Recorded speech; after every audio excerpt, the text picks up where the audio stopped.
So this brings us to the concept of miasms. So obviously there is obviously we know there's chronic disease, obviously we know there's genetic influence.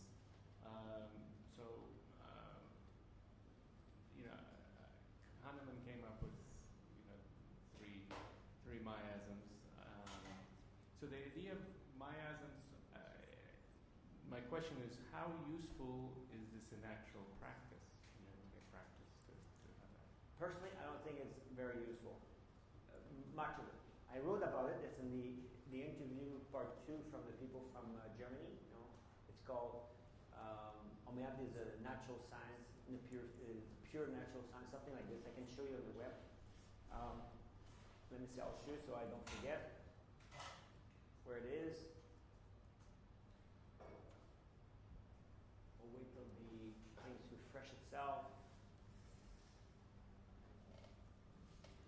We don't have an imaging.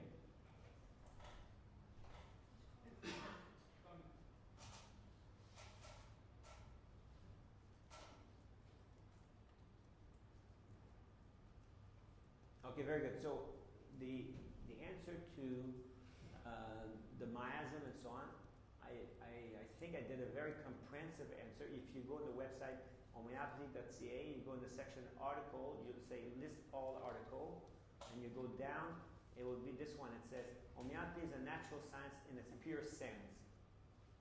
Okay, you press on it, and the first question, these are 2 people that came in 2001. They stayed 3 weeks in my practice. And they went all around the world. They started in New Zealand, they went to Australia, India, South Africa, South America, and they went up Central America, Mexico, United States, Canada. They went from the west to the east, and after that they did Europe. 1.5 years to travel around the world to go from homeopathic practice to the other. And they say they saw good homeopathy in only 3 places. They say in Montreal, in Brazil, I think in Rio, and in Argentina. In one place in Argentina. Only 3 places are good homeopathy. Of all the places I visited for 1.5 years. So there they said, after being in my practice for 3 years, says, it is striking that you seldom use well-established nozo like tuberculinum and medulinum and others. And they say, why? So I answered the question, and it says, it led to a second question. You don't apply a Hahnemann concept of chronic disease because, in your opinion, his theory about the infectious nature of chronic disease is wrong. Could you explain this? And then I say, yes, but Hahnemann was wrong about many things. He says, can you give a specific example where Hahnemann made a mistake? So I give example. And then he says, people have made a big smoke about there's no fire there. But they made a big story about it.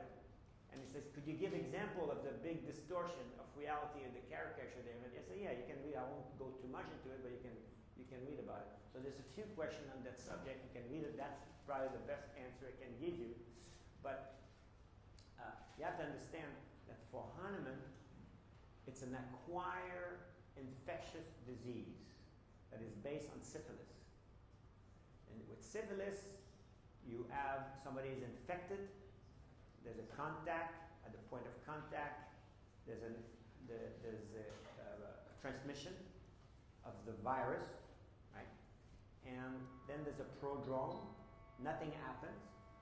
Then there's an eruption, the chancre. And for Hahnemann, as long as the chancre stays there, there's no development of later stage of syphilis, secondary. In this case, it was only secondary. They didn't divide it into secondary, tertiary, just secondary. But he was wrong, because we know now with the study in the south, what's called the Tuskegee study, Tuskegee study with the prisoner, the black prisoner. They pretend to treat them with syphilis in the south in prisons, or in non-prison also, some were prison, that people develop secondary and tertiary syphilis with the chancre there. So he was completely wrong about suppressing it. But, when Osler says, if you know syphilis, you know medicine. Why did he say that? That's the father of modern medicine. Why? Because if you know syphilis, and you can diagnose somebody with eczema from a syphilis arthritic that has eczema, that looks like an eruption. Could look like eczema, it could look like Kaposi sarcoma, it could look like psoriasis, it could look like any form of, it could look like warts and so on. Syphilis will have all manifestations. So he says, if you know syphilis, you know medicine, because you become a very good diagnostician. So in other ways, from syphilis, you can have multi-headed disease affecting every organ, every tissue of the body, whether it's the skin, the nervous system, the circulatory system, every system is affected with all different manifestations, different lesions. So Hahnemann says, okay, but not everybody has syphilis. But everybody gets scabies. Everybody gets suppressed the scabies. Then it must be it, because syphilis, you suppress the chancre, it must be it. Says, I found it. This is it. 95% of the population gets it. And when they get better, it breaks into a skin eruption. It must be it. He found some remedy that brings skin eruption and says, I found it. The practice was right. The mathematica of the chronic remedy, he was right. Right? We can deal with chronic remedy with this mathematica. Before we could. With belladonna and aglomica opium, we could. Now we can. And people eventually will break into skin eruption. He was right. But it's related to scabies. Nobody has scabies on the internet. It has nothing to do with infectious disease. Today we know much better about genetics. We know about immunity.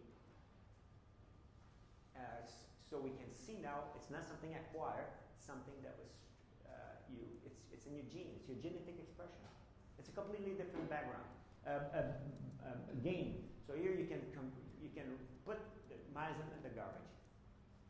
You can put it in the garbage. You can build castle with it, but it will still be castle. It's very interesting. If you look at all the case of Lippe, probably the greatest prescriber, I can't recall one place where he said this remedy was prescribed because of this and that, of miasm. He never talked about miasm. Very, very, very rarely we talk about Sora. It's not useful in practice. But people have developed mathematicas like this. In South America, they've developed 3 mathematica. One for Sora, one for psychotic, so you'll have like just a psychotic, not psychotic remedy, psychotic expression of remedies. And in that, it'll be tumors. Well, if you look for Hahnemann, tumors are soric manifestation. They're not psychotic. So they invent disease. They blew up the things. They forgot paragraph 1 of the organon. Paragraph 1 is not about theories. It's about curing the patient in the most rapid way. So I would say it's a very unfortunate diversion. Okay?